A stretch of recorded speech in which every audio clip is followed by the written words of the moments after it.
El Salmo 139 dice así: Oh Jehová, tú me has examinado y conocido. Tú has conocido mi sentarme y mi levantarme. Has entendido desde lejos mis pensamientos. Has escudriñado mi andar y mi reposo, y todos mis caminos te son conocidos. Pues aún no está la palabra en mi lengua, y aquí, oh Jehová, tú la sabes toda. Detrás y delante me rodeaste, y sobre mí pusiste tu mano. Tal conocimiento es demasiado maravilloso para mí. Alto es, no lo puedo comprender. ¿A dónde me iré de tu espíritu y a dónde huiré de tu presencia? Si subiera a los cielos, allí estás tú. Y si en el Seol hiciere mi estrado, he aquí, allí tú estás. Si tomare las alas del alba y habitar en el extremo del mar, aún allí me guiará tu mano y me asirá tu diestra. Si dijere ciertamente las tinieblas me encubrirán, aún la noche resplandecerá alrededor de mí. Aún las tinieblas no encubren de ti, y la noche resplandece como el día. Lo mismo te son las tinieblas que la luz. Porque tú formaste mis entrañas, tú me hiciste en el vientre de mi madre. Te alabaré porque formidables, maravillosas son tus obras. Estoy maravillado, y mi alma lo sabe muy bien. No fue encubierto de ti mi cuerpo, bien que en oculto fui formado y entretejido en lo más profundo de la tierra. Mi embrión vieron tus ojos, y en tu libro estaban escritas todas aquellas cosas que fueron luego formadas, sin faltar una de ellas. Cuán preciosos me son, oh Dios, tus pensamientos. Cuán grande es la suma de ellos. Si los enumero, se multiplican más que la arena. Despierto y aún estoy contigo. De cierto, Dios, harás morir al impío. Apartaos de mí, pues de mí, hombres sanguinarios, porque blasfemias dicen ellos contra ti. Tus enemigos toman en vano tu nombre. No odio, oh Jehová, a los que te aborrecen, y me enardezco contra los enemigos. Los aborrezco por completo, los tengo por enemigos. Examíname, oh Dios, y conoce mi corazón. Pruébame y conoce mis pensamientos.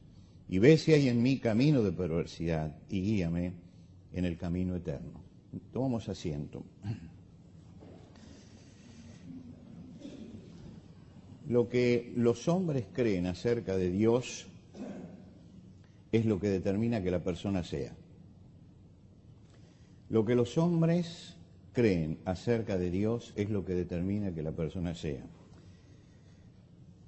Lo que entendemos acerca de Dios es lo que determina nuestra vida espiritual, nuestra forma de acercarnos a Dios, nuestra forma de aceptar o no aceptar la realidad, nuestra relación con los hermanos, nuestra relación con la iglesia.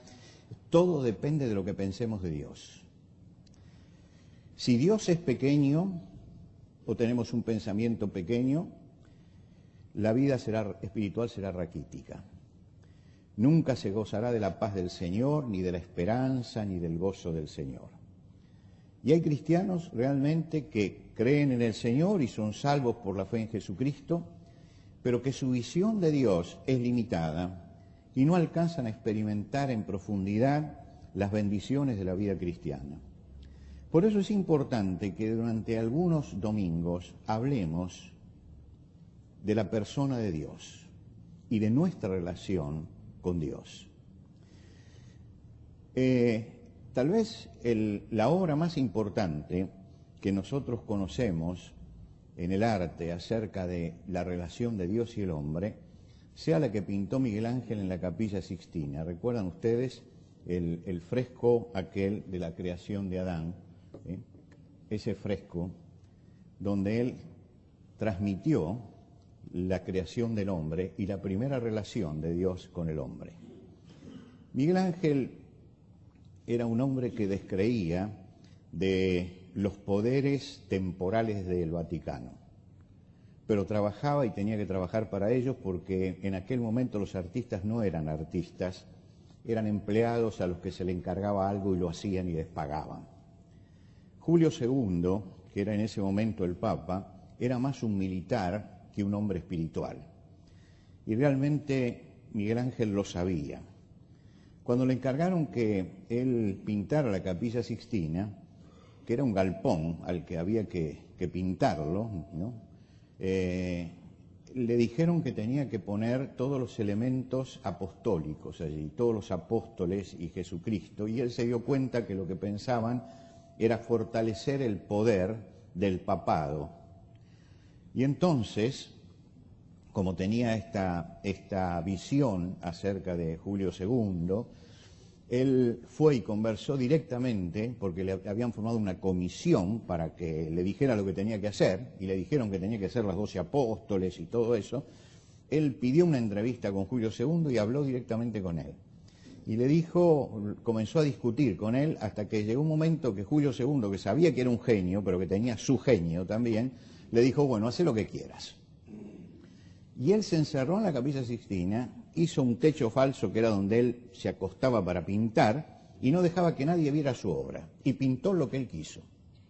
Pintó lo que él quiso. Y pintó su visión del libro de Génesis y su visión de Dios. Todo el techo habla de la creación de Dios y habla de lo que menciona el libro de Génesis. Ahora, fíjense que hay varias cosas que él hizo que eran revolucionarias para su tiempo. En primer lugar, pintar a Dios. Dios es el Dios que es espíritu. Y él tenía en alguna forma que simbolizar a Dios, poner un símbolo de Dios, ponerlo allí, para mostrar que Dios es el que crea al hombre. Ahora, esto, a pesar de que había pinturas donde aparecía la Trinidad y todo esto fue absolutamente revolucionario y tal vez haya sido uno de los motivos por los cuales él no lo mostraba. Es decir, era algo privado para él.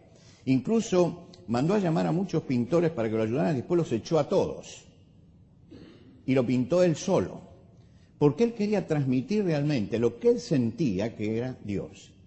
Y es muy interesante porque él era un hombre muy inquieto, que a los 17 años había trabajado mucho en anatomía, había trabajado mucho diseccionando cadáveres y sabía cómo era el cuerpo humano, y eso se nota en toda su pintura.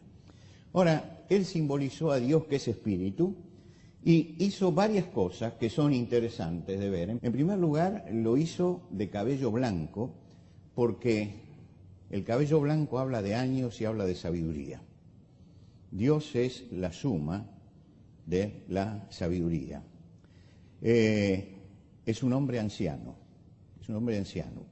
pero a pesar de ser anciano, fíjense el vigor que tiene todo su cuerpo, porque es el Dios que tiene todo poder. El Dios que tiene toda sabiduría y el Dios que tiene todo poder. Pero lo más interesante fue el lugar donde lo puso a Dios. Esa forma que está conteniendo a Dios es la forma de un cerebro. Él conocía lo que era el cerebro humano y que en el cerebro estaba la inteligencia. Y él puso a Dios en el lugar de la suprema inteligencia, la suprema sabiduría. Todo el saber y toda la inteligencia está en el lugar donde Dios habita.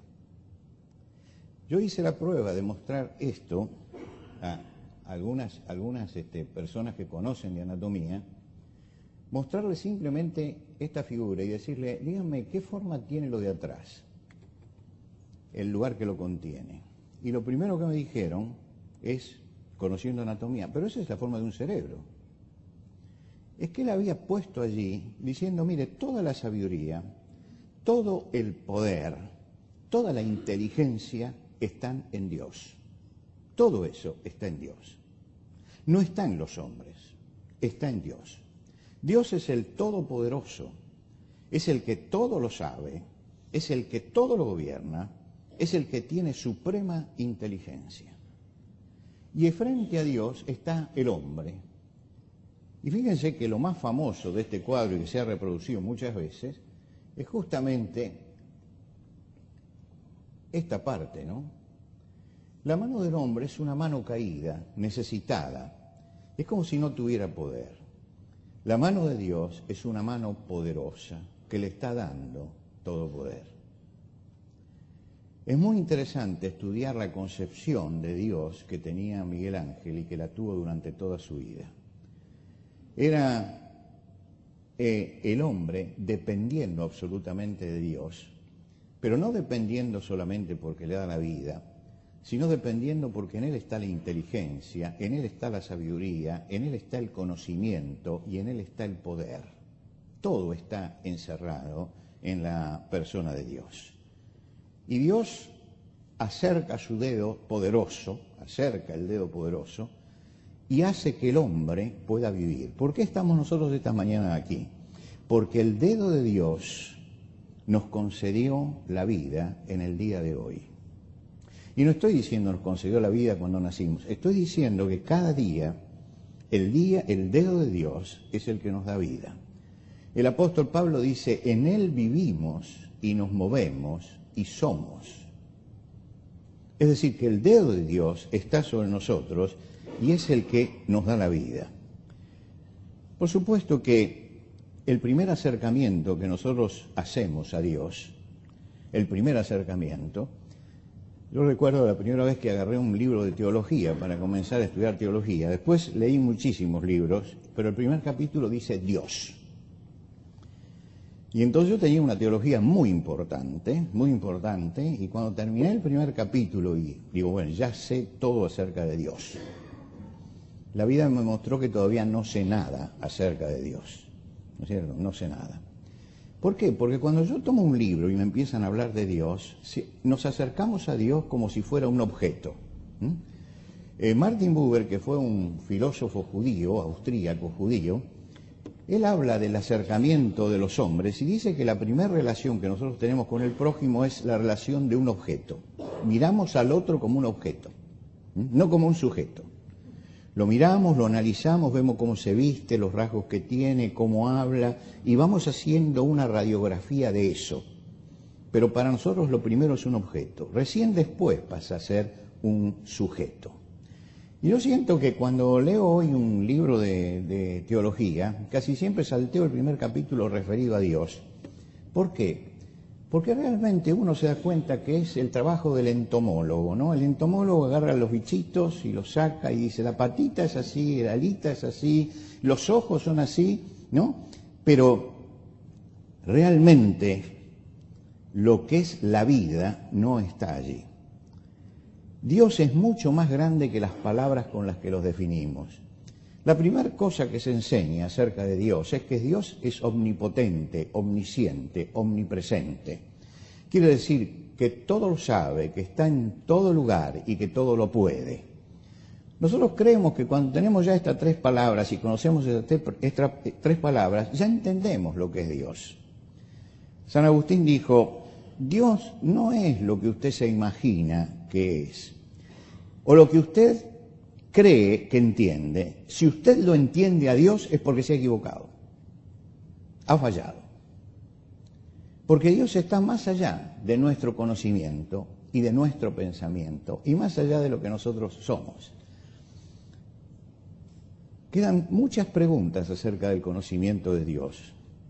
¿Cómo puede un hombre cuya mente está ligada, nuestra mente está ligada a lo material, que nos cuesta tanto el pensamiento abstracto, cómo puede captar a un Dios que es espíritu? ¿Cómo puede captarlo? Cuando uno lee la Biblia se da cuenta que los autores de la Biblia para hablar de Dios recurren a figuras que tengan que ver con lo que nosotros conocemos. Se habla del brazo de Dios, que bajo tus alas se cubrirá, que la mirada y los ojos de Dios. Pero todos sabemos que Dios no tiene ni brazos, ni alas, ni ojos, porque Dios es espíritu. Pero se necesita para el ser humano traerlo al universo de lo visible para que podamos comprender algo acerca de lo que es Dios. Y para entender lo que significa Dios como protector, la Biblia dice, debajo de tus alas estarás seguro, con sus alas te cubrirás y debajo de sus alas estarás seguro. ¿Por qué? Porque nos está diciendo que así como nosotros vemos que las aves cubren a sus polluelos para protegerlos, así Dios protege nuestra vida. Pero necesitan ir a un tema que sea visible, a algo que nosotros veamos, porque si no nos cuesta entender que es Dios. ¿Cómo puedo yo, que soy limitado en el tiempo, limitado en el tiempo, entender a Dios que es eterno e infinito. Para mí todas las cosas tienen comienzo y tienen fin, y para ustedes también tienen comienzo y tienen fin. Usted sube un avión y dice, parto de acá y llego a tal lugar. Y entonces veo un camino y digo, ¿dónde termina? ¿Dónde termina? Porque para nosotros todas las cosas tienen que tener principio y fin. ¿Dónde termina el universo? ¿Dónde termina? Piense por un momento, ¿dónde termina? ¿No termina nunca? ¿Y puede algo no terminar nunca? Y ahí es donde yo me doy cuenta que mi mente no alcanza a captar la grandeza de lo que es Dios, porque ni siquiera puedo captar el universo en el que estoy. No puedo imaginarme. Quiero imaginarme que hay un momento en que esto se acaba, en que esto termina. Pero la mente del hombre es limitada y no puede entender el infinito, no puede entender lo ilimitado, está más allá de la comprensión humana, está más allá de nosotros. ¿Cómo puede un hombre limitado en el tiempo y en el espacio entender a un Dios que es eterno y es infinito? ¿Cómo puede un hombre que es imperfecto y pecador entender lo santo, la santidad de Dios? Quiero decir que cuando uno dice, yo ya entiendo a Dios, omnipotente, omnisciente, omnipresente, es un necio. Porque nos pasamos toda la vida y no llegamos a entender la profundidad de la sabiduría, del poder y de la grandeza del Dios al que estamos adorando. En la medida en que veamos esa grandeza de Dios, se va a agrandar y va a crecer nuestra vida espiritual.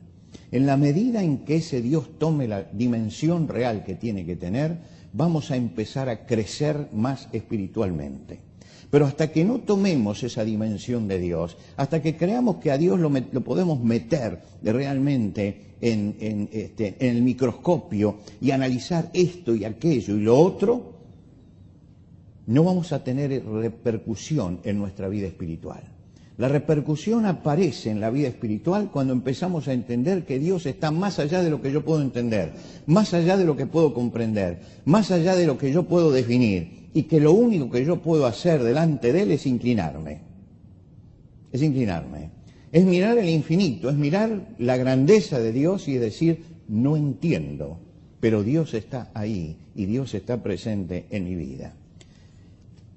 Cuando los hombres comenzaron a transitar la historia, en el libro de Génesis, se nos dice que en primer lugar la sociedad patriarcal, se presenta a Dios a la sociedad patriarcal, y la sociedad patriarcal entiende que Dios es el Dios de ellos, Jehová, el Dios de ellos. El Dios de ellos que es distinto a los dioses de los otros pueblos, porque los otros pueblos también tienen sus dioses, pero nuestro Dios es más poderoso. Tal vez el pensamiento patriarcal no pasó de allí, no pasó de eso, de ver, hasta que llegamos al libro de Éxodo, y cuando llegamos al Éxodo, Dios se aparece a Moisés en la zarza, y cuando Moisés le pregunta, bueno, pero ¿quién eres? Tal vez imbuido del pensamiento egipcio donde había muchísimos dioses, y Dios le dice, yo soy el que soy.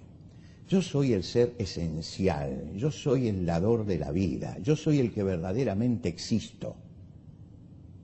Todo lo que hay y existe deriva directamente de mí, porque yo soy. Y fíjense que cuando Pablo dice en Atenas, porque en Él vivimos y nos movemos y somos, está diciendo que cada uno es porque Dios es. Porque Dios es. Porque la vida la recibimos de Él. Y cuando yo digo yo soy, Dios puede hacer así y yo dejo de ser. Porque el único que es realmente es Él. Y se lo dijo a Moisés. Mire, yo soy el que soy, el ser esencial. Y más adelante lo lleva a Sinaí y le dice, este es mi carácter, yo soy un Dios justo, estos son los mandamientos. Y al lado le hace poner un tabernáculo y dice, y el que peca puede traer el corderito aquí, porque yo soy un Dios misericordioso, que no quiero la muerte del impío, sino quiero que se salve. Quiere decir que Dios empezó a expresarse y acercarse hasta nosotros, y se acercó paso a paso para que pudiéramos entender quién es Él, hasta que llegamos a Jesucristo. Y cuando llegamos al Señor Jesucristo, entendemos entonces al Dios hecho hombre y entendemos el carácter de Dios. ¿Por qué discutía Jesús tanto con los fariseos? ¿Por qué discutía tanto con los saduceos? Porque ellos tenían una idea de Dios que nacía únicamente del libro de teología en el que habían estudiado y no conocían al verdadero Dios. Y entonces no entendía la misericordia de Dios, y como no la entendía, entonces mandaban que apedrearan a la adúltera. Y Jesús le dice, no, Dios no es esto.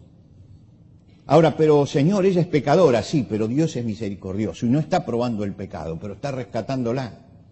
Esa lucha permanente de Jesús con los religiosos de su tiempo se debía a la visión estrecha que ellos tenían de Dios, y Jesús viene a mostrar la visión amplia del Padre que ama, del Dios que se acerca a nosotros, del Dios que no tolera el pecado, pero que ama al pecador.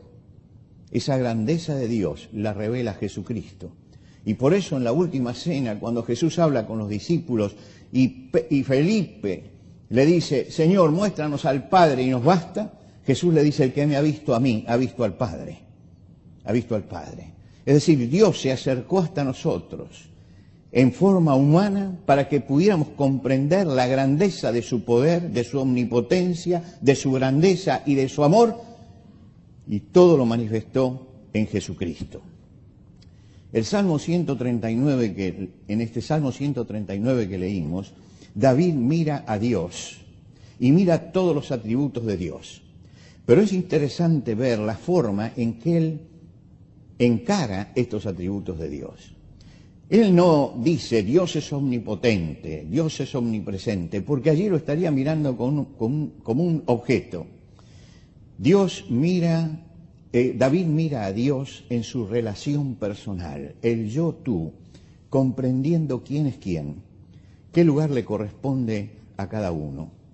Y el Salmo comienza con el tú en relación a mí y termina con yo en relación contigo.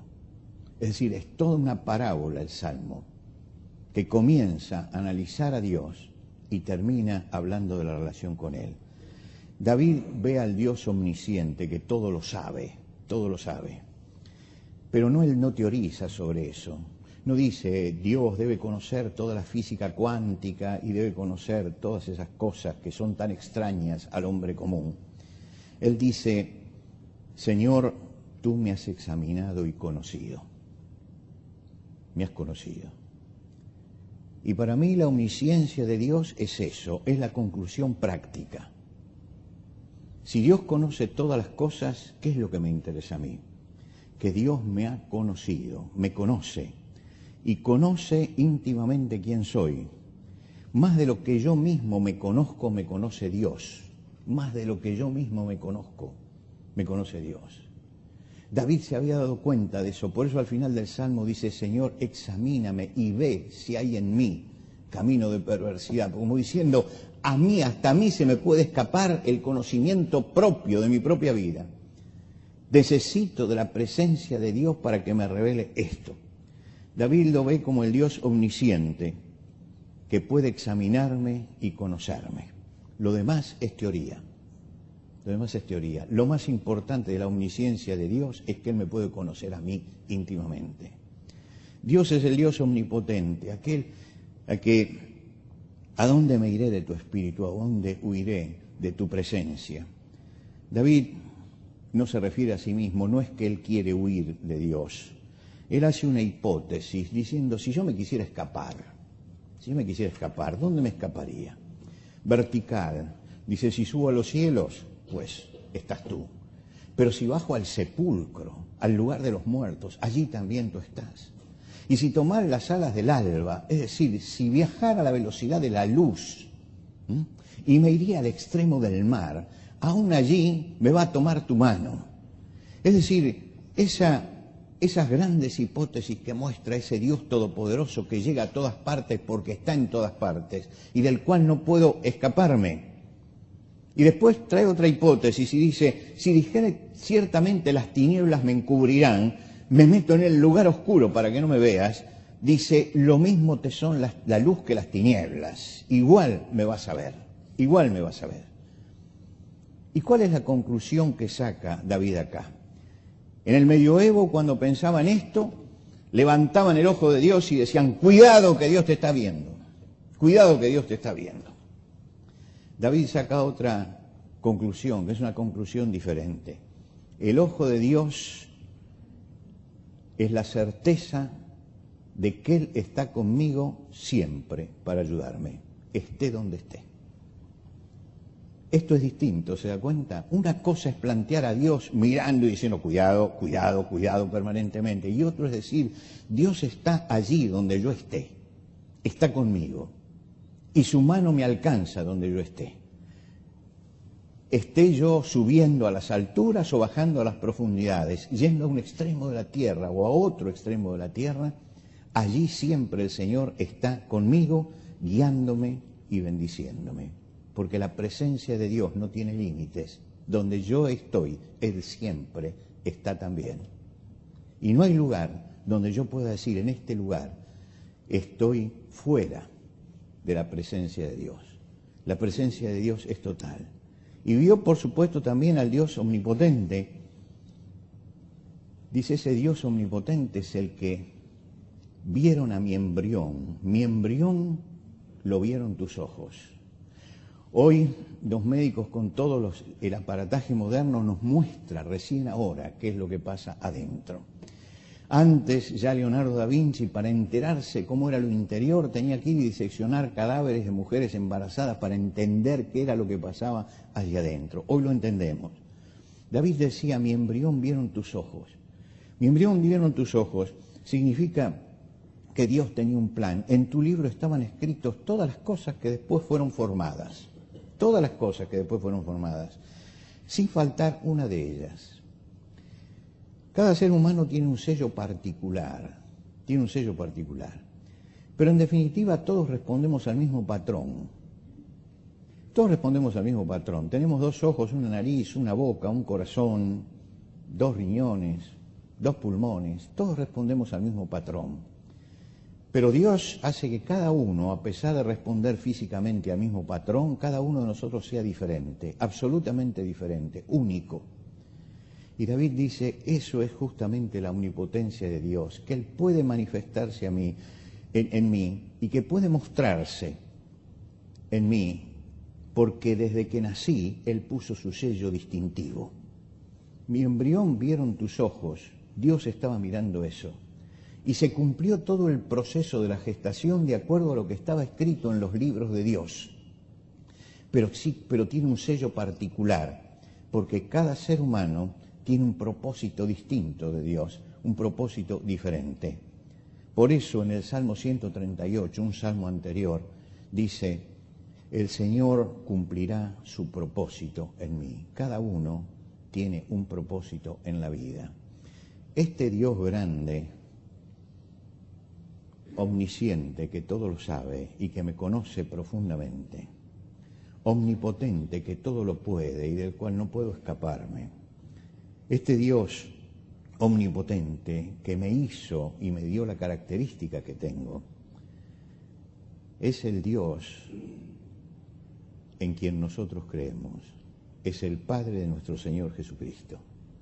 ¿Cuál es la relación que tenemos con Dios? No tratemos de comprender a Dios. No tratemos de comprender los designios de Dios. No tratemos de entrar en el programa de trabajo de Dios. Dios tiene su programa de trabajo y se mueve. Dios tiene sus designios y los cumple.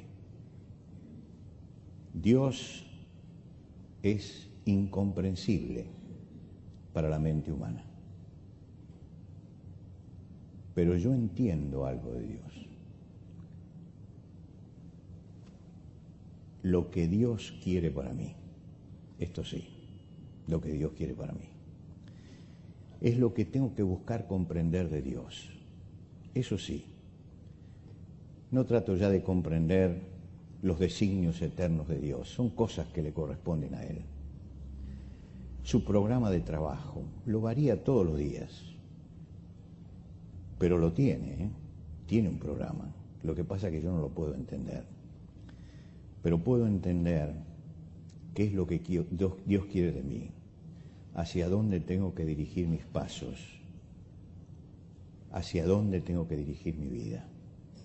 Y tengo que aceptar la realidad como es, sin querer cambiarla. Dios actúa, y actúa de acuerdo a su voluntad soberana. Cuando Job perdió todas las cosas, él dijo: el Señor dio y el Señor quitó. Bendito sea el nombre del Señor. Pues yo no entiendo esto. Y hay muchas cosas que no entendemos. Pero entendemos que Dios tiene un propósito, que Dios nos ama. Y entendemos que ese Dios misericordioso está gobernando también nuestra vida. Ese Dios grande. Y muchas veces en nuestra vida nos vamos a parar delante de Dios y vamos a decir: Señor, esto no lo entiendo. Algunos piensan que, sobre todo cuando uno es pastor, vienen y le preguntan como si uno supiera todas las cosas. ¿Por qué pasó esto? No sé. Hay cosas de Dios que no podemos entender, que no podemos comprender. Cuando Pedro quiso comprender, el Señor le dijo: lo que yo hago no lo entiendes ahora, lo entenderás después. Y hay cosas que Dios hace que yo no las entiendo ahora, pero sé que las voy a entender después. Pero confío en que Él es todo sabiduría, en que Él es todo grandeza, en que Él es todo poder, y que Él está en todas partes, y que Él se acercó hasta nosotros en Jesucristo. Y cuando la dimensión de Dios se agranda, la paz crece. ¿Por qué? Porque en la vida nuestra pueden pasar muchas cosas, y muchas cosas que no entendemos. Pero si Dios está sentado en su trono, Él sabe por qué las hace, y yo tengo que aceptar la voluntad soberana de Dios. Y ese aceptar la voluntad soberana de Dios es aceptar que el Padre Celestial ha hecho las cosas bien, aunque yo no las entienda. Ha hecho las cosas bien, aunque a mí me moleste. Ha hecho las cosas bien, porque Él es un Padre que nos está amando. Y Él sabe por qué hace cada cosa. Y entonces, frente a los avatares que tiene la vida, frente a los problemas que tiene la vida, la paz en nuestro corazón crece cuando Dios toma la dimensión que debe tener. La esperanza se agranda en la medida en que Dios que creamos sea un Dios grande. Y el gozo se multiplica en la medida en que entendamos que ese Dios, al que yo no puedo comprender en su totalidad y en su grandeza, sin embargo me ha dejado escrito una cantidad de cosas que yo puedo entender, para que yo las haga y para que yo aprenda a confiar en Él. ¿Por qué? Porque Dios está allí en los cielos y yo estoy sobre la tierra. Y como dice Salomón en Eclesiastés: por tanto sean pocas tus palabras, medí la lengua. Estaba leyendo a un viejo cristiano, uno de esos sabios, como Tozer, que se han publicado algunas cosas acá, que hablaban acerca de Dios. Y él decía: hay un momento en la vida que siempre pasa en la vida del cristiano, que levanta el puño y dice: ¿pero por qué, Señor? Siempre aparece ese momento. Dice: pero a medida que pasan los años, el puño se va abriendo y se va bajando, porque entendemos que Dios tiene sus planes y Dios tiene su sabiduría. ¿Y quién soy yo para contender con el Todopoderoso? Ese Dios Todopoderoso que nos ama, que mandó a Jesucristo, que nos dio esperanza, que nos dio gozo, que nos dio paz. Ese Dios es un Dios grande. Está más allá de lo que yo puedo captar. La grandeza de su salvación y de su redención está más allá de lo humano. Y es el Dios a quien nosotros adoramos. Y nos hemos reunido hoy aquí para cantarle a ese Dios y para adorar al Dios eterno y Padre de nuestro Señor Jesucristo. Nos ponemos de pie.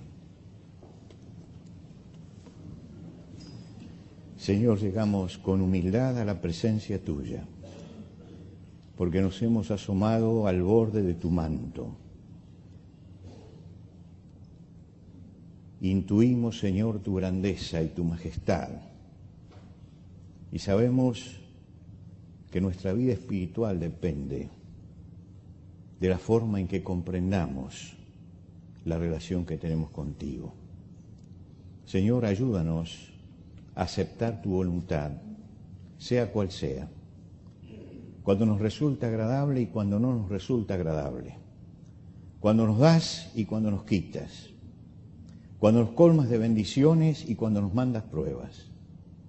Que sepamos inclinarnos delante de ti y adorarte en todo momento y en todo lugar, y que nuestra alabanza nunca desaparezca de nuestros labios, que nada perturbe nuestra relación contigo, y que sepamos, Señor, frente a la presencia y la grandeza tuya, inclinarnos y decir: Señor, te adoramos, rendimos nuestra vida a ti. Señor, manifiéstate en nosotros y ayúdanos a hacer tu voluntad.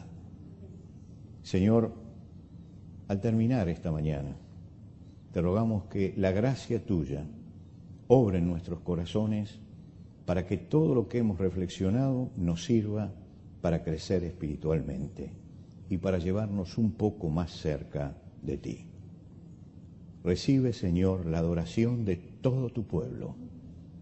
Lo hacemos en el nombre de aquel que abrió el camino hasta tu presencia, de nuestro Señor Jesucristo. Amén. Amén.